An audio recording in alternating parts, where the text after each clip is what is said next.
I'm just trying to human.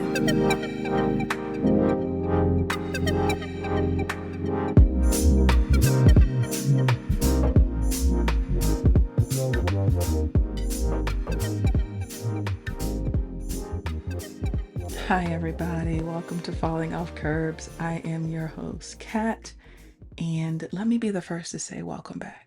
Not just to you, but for me. I'm talking to myself. Welcome back, Kat. I went on hiatus and it was absolutely not planned. Y'all know the one thing we always talk about here is experiences and the becoming and how life just be life in.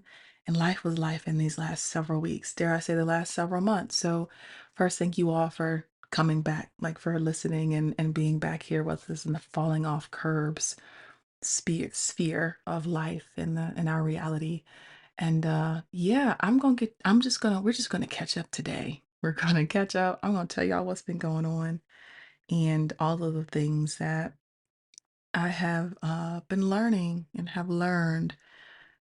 Ooh, yeah. Who would have thought so many things could happen? So many lessons could be learned in such a compact time. I want to say that the year of our Lord 2025 has it started with a bang and it continued into through the first quarter and the second quarter with a bang. And so here we are, third quarter. I think we're in third quarter now. I don't even know anymore. Maybe we're still in the second quarter. Who knows? But we are halfway through the year. It's June, and I think things are leveling out. So that's good. All right. So what has oh goodness gracious, y'all, what have I been doing? Let's start from the beginning. One, I got really sick earlier this year. Like real bad sick, and we couldn't figure out what was going on. It was a whole thing, and finally figured it out. And long story short, your girl deals with vestibular migraines. And vestibular migraines are essentially having the classic migraines, like all of the symptoms and things that you get when you have a classic migraine, but without the headache. So this has actually been going on for years. We just never knew this is what it was called. And I would say all the time, I feel like I'm hungover, but I don't. I don't drink like that. I really don't. Most people who know me know I will have a drink, but I'm not like a drinker. And I certainly don't do drugs, y'all. I don't need any help with the drama. So we couldn't figure it out. So we finally figured it out. Vestibular migraines. It's food triggered. So y'all know what the foods are that trigger these migraines for me? The beautiful, lovely, delicious things like chocolate and red wine and all things caffeine. I can't have coffee anymore. Like I bouillon, right? Because it's MSGs is in it, and MSGs triggers it. So it has been very fun, I will say. It's been fun being very innovative about how I go about living life. Who would have thought just having to change certain foods would really mean you got to do some different life things? But it's been cool. And if nothing else, I'm so glad to have answers. I told one of my doctors, my endocrinologist, I said, Doctor so and so, I'm really starting to feel like I'm crazy because when I'm feeling these things and I'm having these very real things that are debilitating, like at one point earlier this year, I couldn't get out of bed. Like I was that sick. I couldn't get out of bed. Shout out to my mama for holding it down here at the house. I just couldn't do it. Everything was wrong and we couldn't figure it out. And so I said, I go to the doctor, I go see my PCP, we run the tests, we do the urinalysis, we do all of the things, and everything comes back like it's all fine. There's nothing here that's showing anything wrong. All of your blood work is good, your urinalysis is good. Sorry, y'all, TMI, you know we go there. Everything is great. And so this has been years of this, like years. And so it's like, doctor, so I feel crazy. And she's like, you're not crazy. Something's happening. It's either happening in your body and we'll figure it out, or it's happening in your mind and we still have to figure it out. And I was like, ooh, she just called me crazy on the low, but I'm okay with this. So long story short, it was actually in my head, but a biological, physiological situation. So we got that rectified by going to the ENT. Would you look at that? So for everybody who um is feeling something in their being, you're not crazy. Figure it out. Get help that you need. I'm an advocate for all of the doctors, both the brain doctors, the mind doctors, the body doctors. You're not crazy. Something's going on. So just keep on trying until you figure it out. So I'm happy to have found out what this is for me. Um, and just limiting the things. Things are good. So after that, or kind of in between that, um, I've had a labrum tear in my right hip for years. And it just got bad. It's progressively gotten worse. And to the point where I couldn't even do my normal walking and exercising that I normally would do. Like last year was a bust, and I felt terrible because summer body was not summer bodying the way I wanted it to summer body because your girl couldn't get outside, couldn't walk, couldn't go. Like I like to be in my yard too. It's weird. I like to mow my lawn. Shout out to my ex-husband for teaching me how to get the line straight. Appreciate you, my boy. Um, I like to be outside, like mulching, and like I'm the girl who's outside in the yard. My lawn is usually flawless. It looks terrible, y'all. It looks terrible because of the hip. You don't realize how many things you need your hip for until you can't use your hip. I've I've been done fell down steps a few times because the instability, like my hip would say, no ma'am, no ma'am, and it would just be gone. So I done slid down some steps. I've fallen down some steps. I've fallen up some steps. My hip, I've been standing. My hip said, nope, down we go. Walking, bending, squatting, all of these things I just couldn't do anymore. So I finally was like, let me go figure out what's going on. We did all the MRIs, blah, blah, blah. Like, oh, you have a torn labrum. Let's fix that. Shout out to Dr. O, who is a genius ortho surgeon. He's incredible. Um, got my situation situated. I'm in physical therapy. Things are looking great. So, but this has been the first half of the year. Like I'm finally feeling situated and settled in. So that's what's been going on. That is really why I've been away. I've been trying to figure out my health situation. We know how we feel about health and well-being. That is really important. And I can't take care of anybody if I'm falling apart. So that was the cause of my absence. But I'm back. I'm actually really happy to be back. I miss doing this. Just connecting with everybody and kind of talking through, stream of consciousness in this podcast. So, all right, what else has been going on? Y'all, I've been dating. Oh my gosh, I have been dating. And let me just say, well, first, let me go back. We don't do slander here because it is unnecessary and oftentimes untrue. I'm always going to talk from my and talk to my own experiences. Y'all know I don't do sweeping generalizations. We are not a monolith, and so we're gonna go forward. So that's my disclaimer. Walk with me if you will. Yeah, I've been dating, and it's been interesting is the word I want to use. It's been a very interesting thing. And this is new. The dating thing is new over the last maybe month or so, right? Well, I'm still healing, so month or so, maybe 6 weeks if I'm being generous. So it's been very interesting. Shout out to everybody who's been navigating the dating world for some time. It's hard out here. I don't even think it matters your age or your race or whatever, your soji is. It's hard. It is hard. And I think for a number of reasons. You all know how I feel about societal inputs and whispers of war that become wars. And it's been nuts.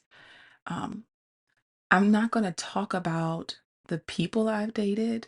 I'm gonna talk about what I've learned because people are people. And we talk about everyone is having their own human experience, and I'm having mine, and they're the main character in theirs, and I am the main character in mine, and our experiences are interacting in some way.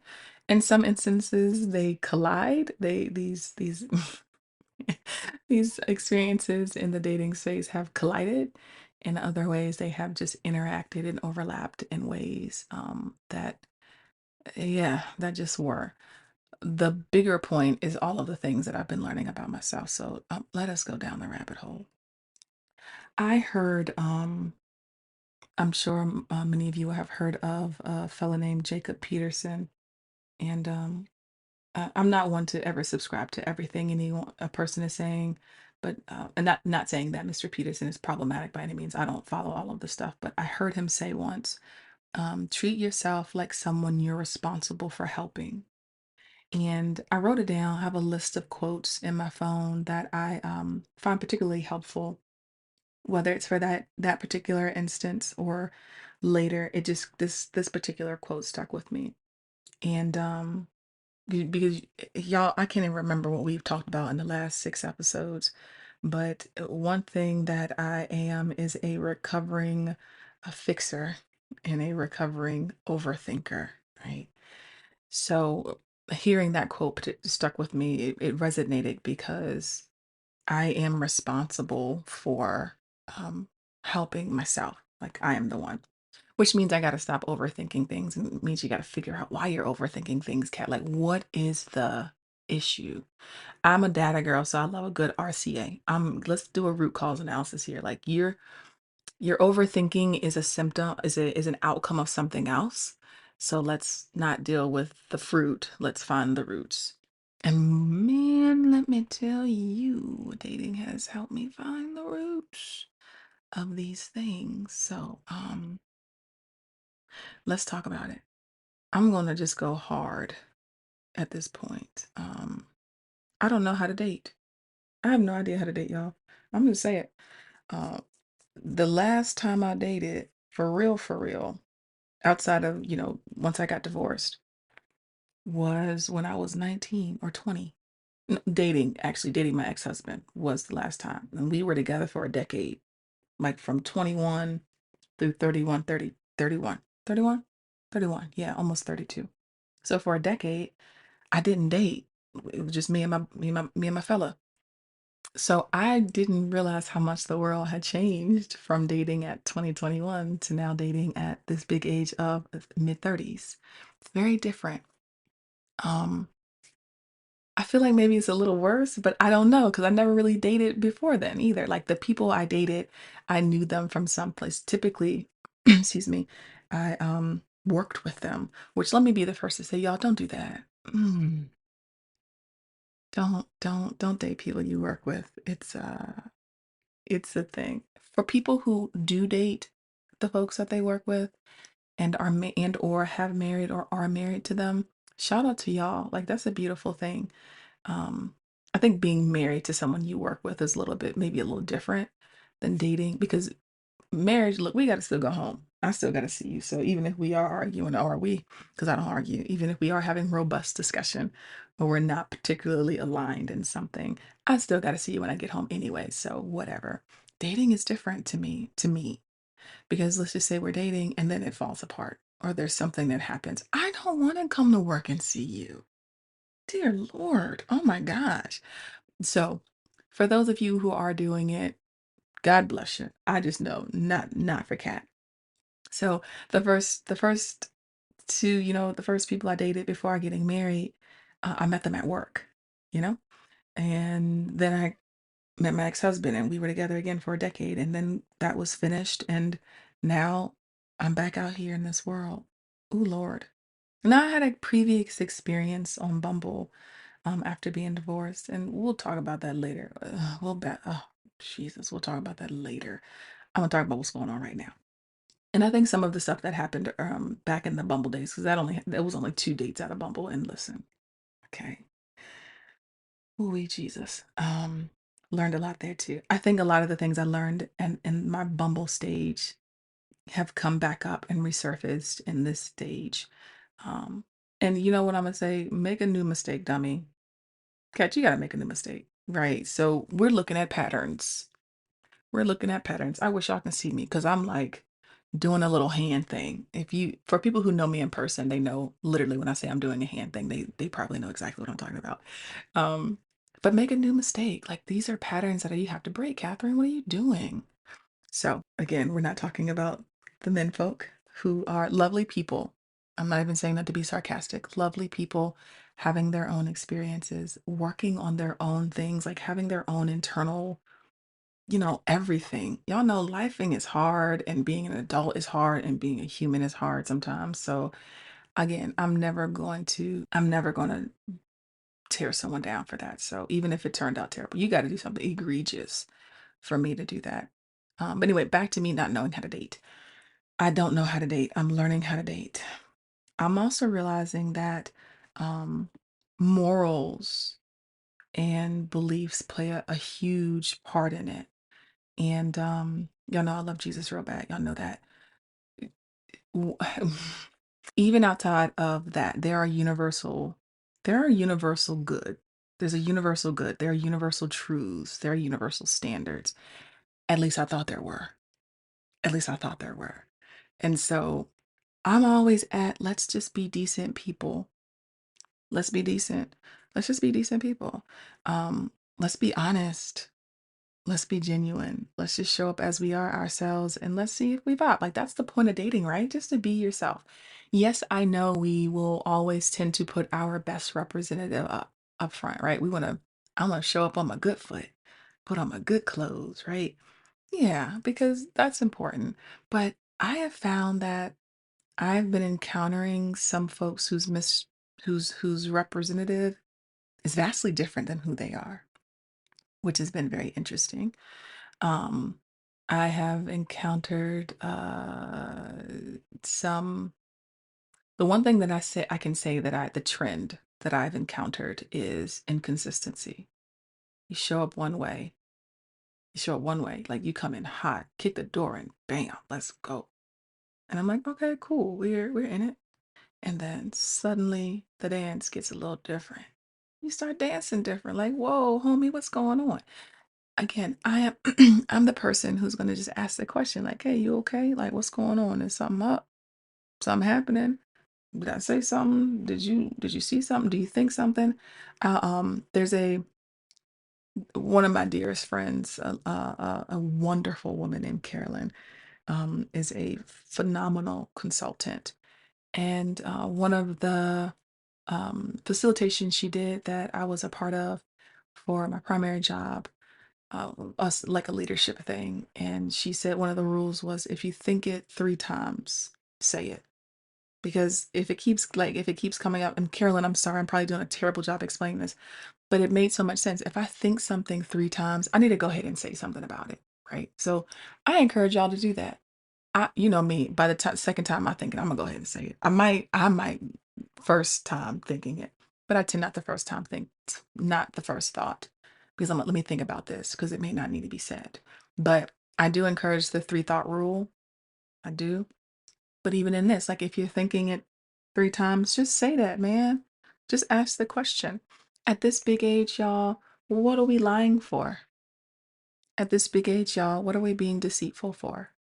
We don't need to do that. We just don't. If you meet a person, you're like, you know what, this is cool. And then at some point you're like, we're not compatible. Or, ooh, I don't like the way you do this and this and this, and this may be a deal breaker for me. It's okay to say that.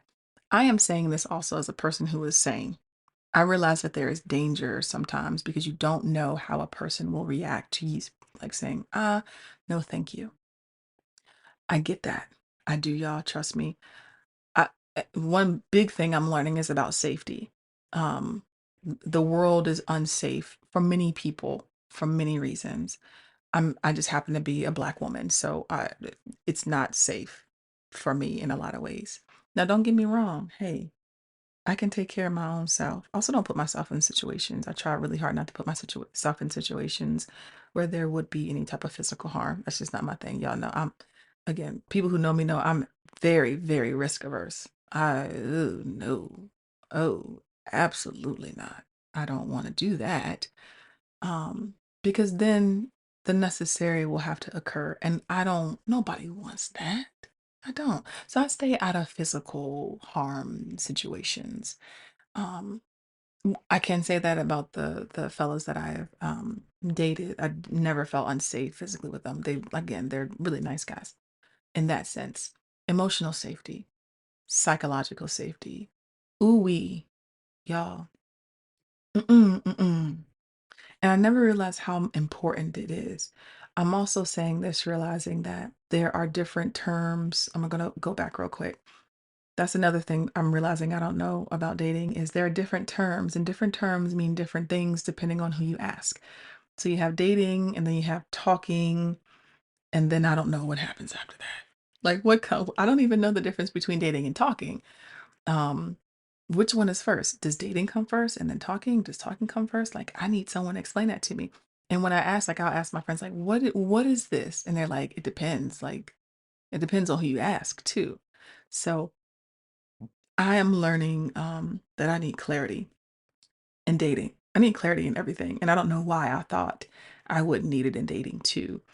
And I realized that for me, in the world that I'm in, living in this bigger world, having my own experiences and becoming in a world that rewards chaos, asking for clarity feels like confrontation to a lot of people.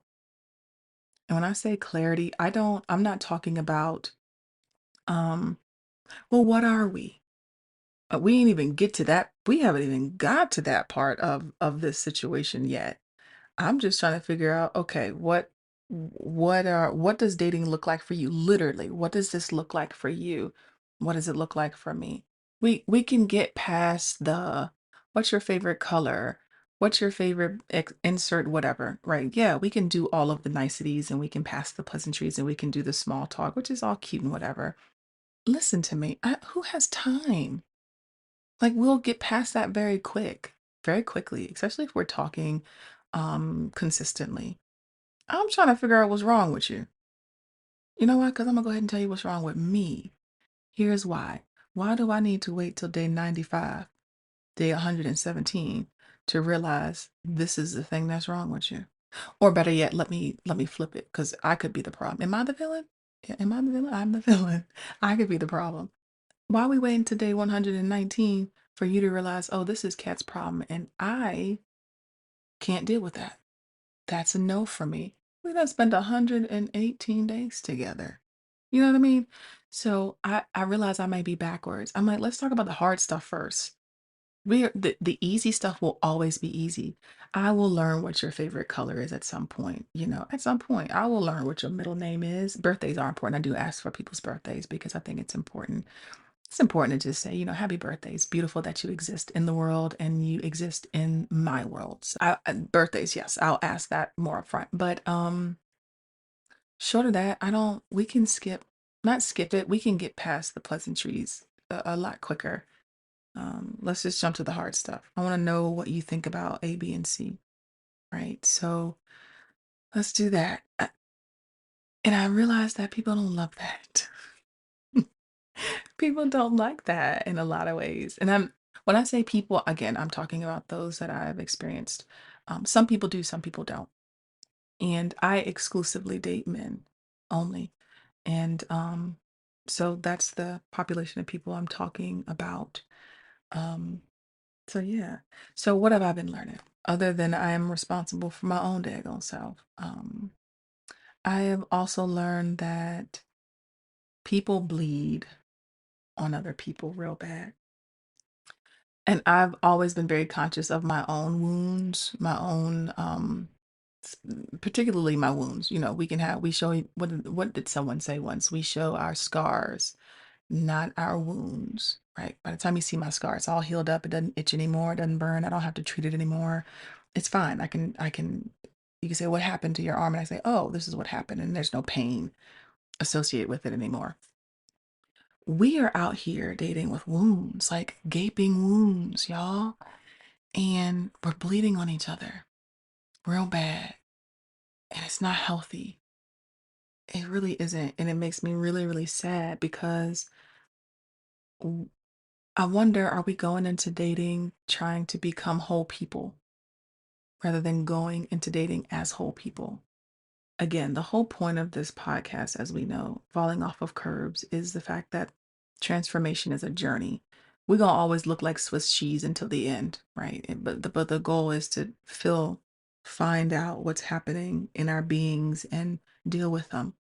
I don't think we're dealing with the things we need to deal with, and I think they're showing up when we date and causing us to behave in ways that are unnecessary.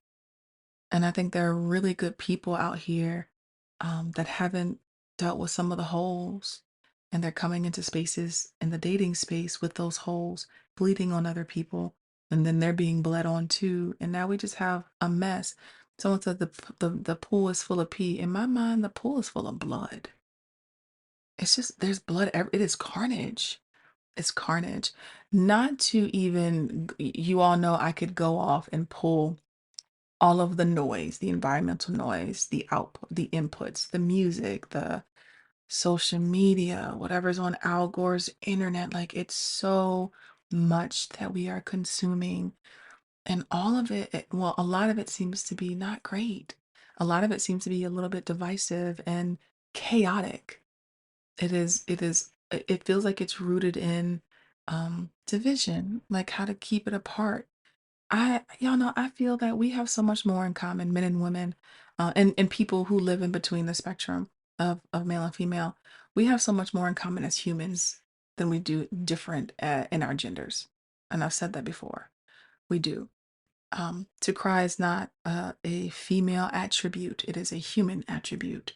Um, to want to know these are human things, but I think we have so much noise out here that is consistently pitting us against each other that and unfortunately we succumb to the noise sometimes. So we got the noise as the little sprinkle on top of the sundae of Swiss cheese holes in our beings that we haven't dealt with. And doing the work is hard. I'm not going to sit up here and pretend like doing the self work, doing the introspection, having to say, why do I behave in this way? And then really having to deal with the root of those things. I am not saying that is easy because it is not. As a matter of fact, I'm going to talk about a root issue that I had with y'all in just a second. Coming to these conclusions, once you decide to do the work, and which can be a process because that's scary, because you got to admit there's something, and I'm air quoting, wrong with you. Hear me out. There's nothing wrong with you. Things have happened in your life. Things happen in our lives, circumstances, situations, experiences that have shaped us and molded us in ways that just have done that, right? Nothing wrong with you. The challenge is how you process and how you output, right? So having to do that work is hard. Having to come to the conclusion that you need to do the work is can be difficult. And then starting it, the initiation can be difficult. Continuing to do the work can be difficult. Then you come out on the other end, right? And then you got to implement it so that you don't, again, make a new mistake, dummy. I'm talking to myself. So I don't fall back into the thing. Oof, hard. Hard. The more you do it though, for anyone, I think folks understand the more you do the work, the easier it gets. Not in the thing you're trying to uproot and deal with, but the process becomes more natural in your life. You're like, okay, oh, this is a trend. The data is showing that Kat continues to do this and show up in this way every time she's in this particular circumstance or context. Let's deal with that, right? So, I'm gonna tell y'all. So on top of bleeding on each other, I've been bled on a lot. Um, Hear me out. I'm not above. I realize that we all will bleed a little bit on each other. I'm just really conscious to try not to, as best as I can. Am I perfect? Absolutely not. No, under no circumstances. I'm just conscious that I might be bleeding from somewhere, and I'm consistently like, okay, no, we're not going to bleed on this person. I'm also very aware that I'm a whole person coming into the dating space. Like I'm not s- I got a little Swiss cheese on me because I'm still learning and I got a lot of life to live and a lot of lessons to learn, right? In theory, hopefully. Theoretical learning, lesson learning. Please, please, please, Jesus. Um and that's on me, not him, so whatever. But I'm navigating in a space with people who are struggling with themselves. And I'm not necessarily struggling with myself. I'm struggling to make better decisions, but I'm not struggling with knowing, catch you always, there's a better version of you. Let's keep looking, let's keep digging, let's keep uprooting. I feel like I've said this in another episode. I look at my life like a garden. I'm the garden and the gardener, and I'm responsible for what's happening in my garden. And so gardens people love. Like if you have a good garden, people love to look at it and they love to say this is beautiful. It's lush, it's green. People can pick from the trees or the berry bushes. They can sometimes just sit amongst the flowers. It takes work though to get a beautiful garden. You got to weed and seed and feed and mow and prune and pluck and pull and put down and fertilize, and it's a process. And so understanding that I am my own garden, right? And I'm learning how to garden me, because again, my principles are based in the principles of God, and helping me to be a better person for me first, because I want a really good life. Like, I want a quality life where I'm not sad, I'm not depressed, I'm not anxious. Not saying that those things don't come up, because they do, because life again is happening all around us. They do come up. I've just learned how to process better. Do I get it right all times again? Nope. Oh no. And if no one knows that, my mama does, because bless her sweetheart, she lives here with me. And if she sees she sees, mama, I love you so much. I'm so thankful. She sees me go through the she sees me go through it, right? I've been in her room at 2 o'clock in the morning crying, right? Because I misread a situation, or because someone wasn't honest with me, right? She's watched me have to make difficult decisions that are difficult because it seems very normal. It is societally normal for people to do insert whatever the thing is, and I say no, I can't do that, right? Like sex. I We'll talk about that in another episode, maybe the next one, because I'm not here. I'm not disparaging anyone who, or calling out or calling down or berating or belittling anyone, any people who can do casual sex. I just can't. I can't, because I don't. First of all, it don't work like that. But again, we'll talk about that in the next episode. We will get into casual sex and sexual deviance. Not really deviance, but y'all know what I mean. But we'll get into that in the next episode. But having to make difficult decisions and then living with the outcome of those things, right? And then not knowing, did that guy stop talking to me because I said, hey, here's my boundary for now? Like, this is my boundary. I can't do this, or I'm not going to do this, or hey, I need you to show up a little more consistently. Like, what are we doing? Is that the thing that made them run off? And then having to be okay with, it's okay. That is the point of boundaries, right? That's the point of the boundary. Boundaries are for me, rules are for you. I don't give people rules in dating. Whoa, whoa, whoa, whoa, that's a lot. But my boundaries are what they are. My standards are what they are. And I had to come to the conclusion, I had to get to a place, y'all. And literally, this is just happening over the last few days, that if the standards that I have, it's so rudimentary, y'all. We've heard this before. If my standards are too high, if they're too much for someone, that is okay. I'm just not for you. It's okay. Like, there is no love lost. We're not beefing. We don't have blood in these streets. It's okay. My concern is when you realize that and you still like string me along. That's crazy to me. I got big beef with that. Nonetheless, um, yeah, so I'm learning about the bleeding. I'm learning about the blood pool. It sounds crazy, but I'm learning about it. Um, I'm also learning that I gotta stop thinking I'm going to get what I give. Now, y'all know I'm a clown. I like to have a lot of fun. I'm not a serious person in real life. Like, again, folks who know me in real life know it is usually foolishness and laughter and hijinks. And because I like to have fun, and y'all know I love to laugh. If I could be a laugh, I would be a laugh. I love laughing. I like having a really good time. I love peace. Like, I have a lot of fun and peace with people. Um, so I'm not a serious person, not in real life, but I am a serious person. Don't play with me. But not really. You know what I mean? I know y'all know what I'm saying. So coming into situations, I want to be my normal, like, jovial self, and sometimes give, because I'm a genuine person, like, face value 100%. If I say this, that is exactly what I mean. There's Excuse me, you all. There is no ulterior motive. There is no um, trying to pull the wool over anyone's eyes by saying this certain thing this certain way. Mm-mm. Again, anyone who's experienced me can really, in any way, friends or in the dating space, I would hope you all would be able to say, like, I'm very face value. It is what it is. Um, down to down to it, I can't even be passive aggressive. So if I'm upset with someone, this has happened previously, and not like in the specific dating space, but when I was actually in something with someone. If I'm mad at you, I'm not gonna silent treatment you. You're gonna text me, and I'm gonna look at my phone, or you're gonna call me, and I'm gonna answer the phone. And I'm going to say, I'm ignoring you right now because I'm upset with you. I'm upset with you because of this. I'm just letting you know I'm ignoring you. That's how not passive aggressive I am. Like, I'm just going to tell you, here it is. Here it is. Because again, we're grown-ups and I like you and I think you like me. And so why would I do that? That's crazy. But I found that there is sometimes a lack of genuineness, a lack of authenticity. Um, and again, I know people are coming to spaces when they've already had their own dating experiences. I realize that people have had their heart broken before they encounter me. They have had people play them before they encounter me. Yes, men can have their heart broken and men can be played too. Look, you know how I feel about that.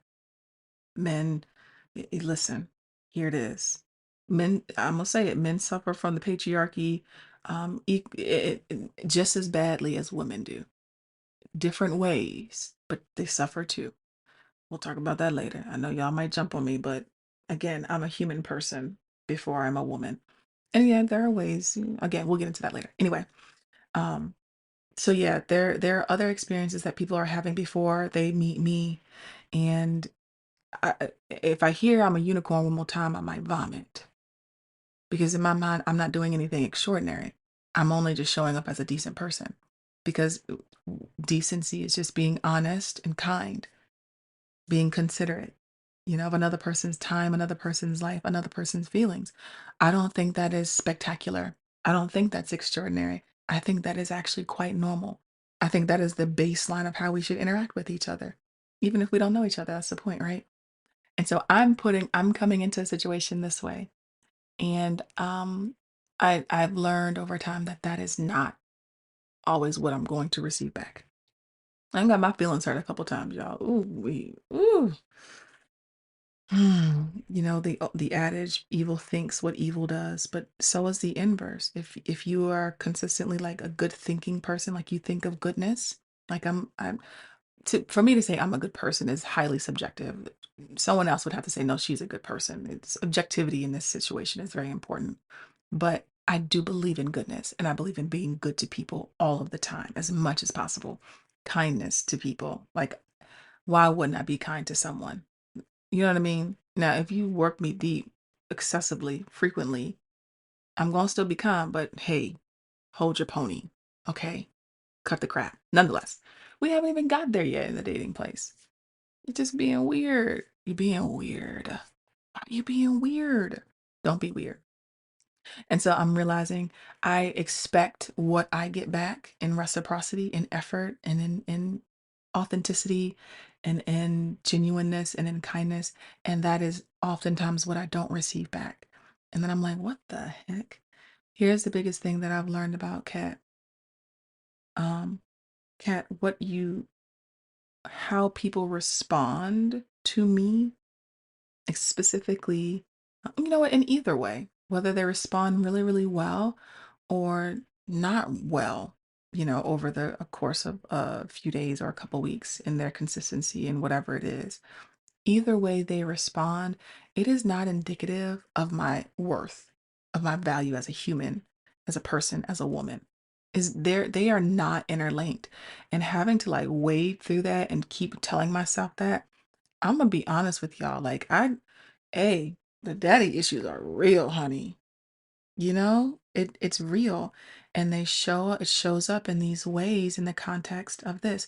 I literally said to myself a couple days ago, Kat, you cannot fix the thing that you feel or felt. Because me and my dad have had this conversation probably almost 20 years ago, right? We've had the dad, you left me, right? Like I felt like you left me. We've had that conversation since.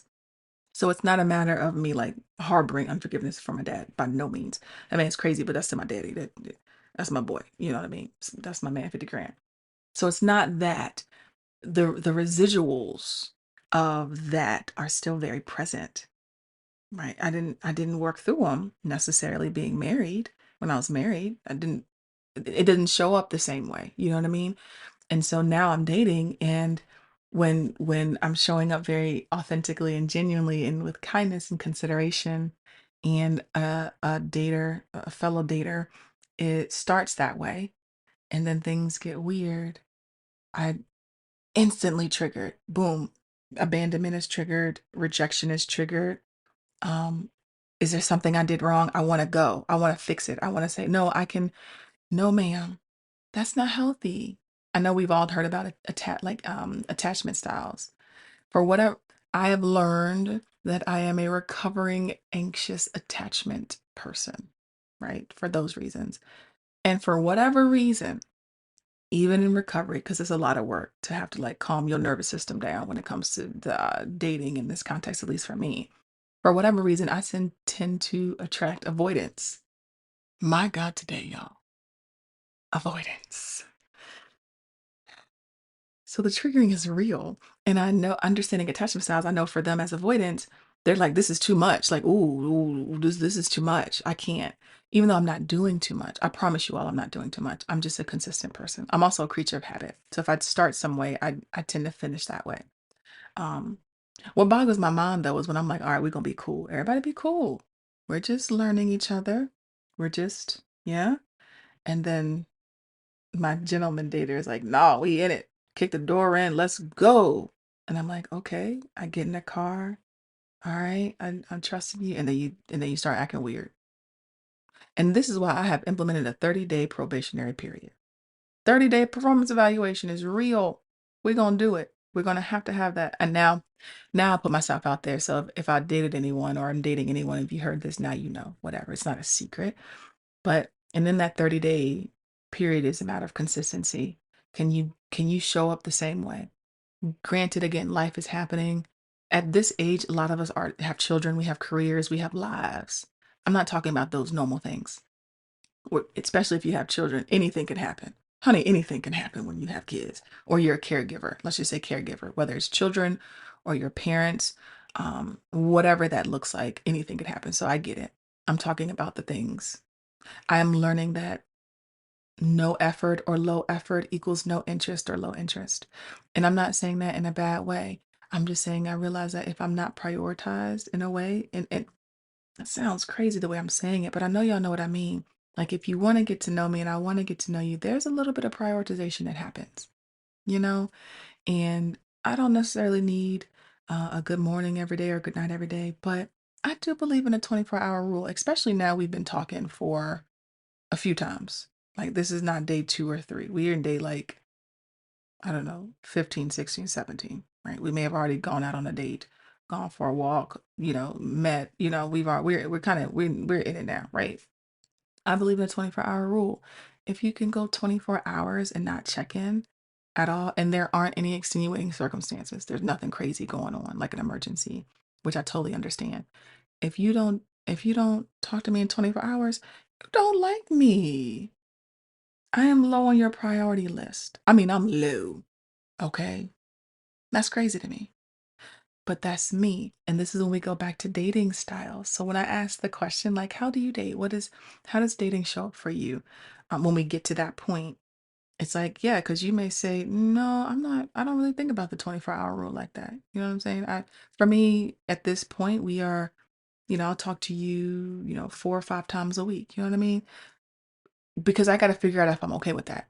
Because what is normal for him may feel like you don't like me, low interest, no effort, because of no effort to me. So again, asking for the clarity, and I found that people struggle with that. My guys, y'all, it feels like the ones I've experienced sometimes struggle with that. Other times not. It's just it's a very interesting, very, very interesting thing. So what I'm trying to figure out is what do I do? Do I continue to show up authentically, genuinely, with kindness, with courtesy, with consideration? Because that typically winds up with me getting my feelings hurt. How much of me should I change to be able to navigate the dating pool, right? To swim through or wade through, or even just put my toes in the blood pool. I don't know. And so having to talk to myself and standards are what they are and being reasonable because I'm not telling anyone to be unreasonable because I myself try not to be unreasonable. But there does come a time when you have to like cap it. We're gonna go ahead and call it because it's starting to make me question um honestly my worth. And I know this is not everybody's issue. I wish I didn't have this issue, y'all. Let me just say it. I wish I didn't have this issue. Again, daddy issues. But that, and I'm not saying that in a way to be dismissive or anything, but again, even though I still had the conversation with my dad and we're good, there's still residuals that will show up. And so I'm constantly having to say to myself, hey, girl, like it's okay. It really is okay. It is not, I mean, the guy could be a horrible person. I mean, he could be a terrible person. He also could be a perfectly fine person, a good person who's dealing with all of his own things, or a perfectly fine person who's not dealing with really anything and he's just not interested. And again, that has no bearing on your inherent worth or value as a person or a woman. This is not a personal rejection. This is not a personal abandonment. It is going to be just fine. Like, it's not going to be fine. It's fine. It's perfectly fine. So I have been really learning. This is just one of the things that I've really been in, and it's helped me. We talked about the activation of the nervous system. And so anytime I feel like that's being activated, I'm like, ooh, wait, let's go back. Let's figure out some things. Sometimes a nervous system activation is really real. Like something did happen, something is happening, and we need to take heed. We need to bear heed to what's going on because our bodies it's telling us something. Other times it is triggers from past experiences, triggers from past traumas that are just showing up in ways and in spaces and places that we wouldn't naturally think they'd show up. So it's been a wild ride. I got more to tell y'all. I'll talk about it in the next episode. Again, we're never going to talk about the guys.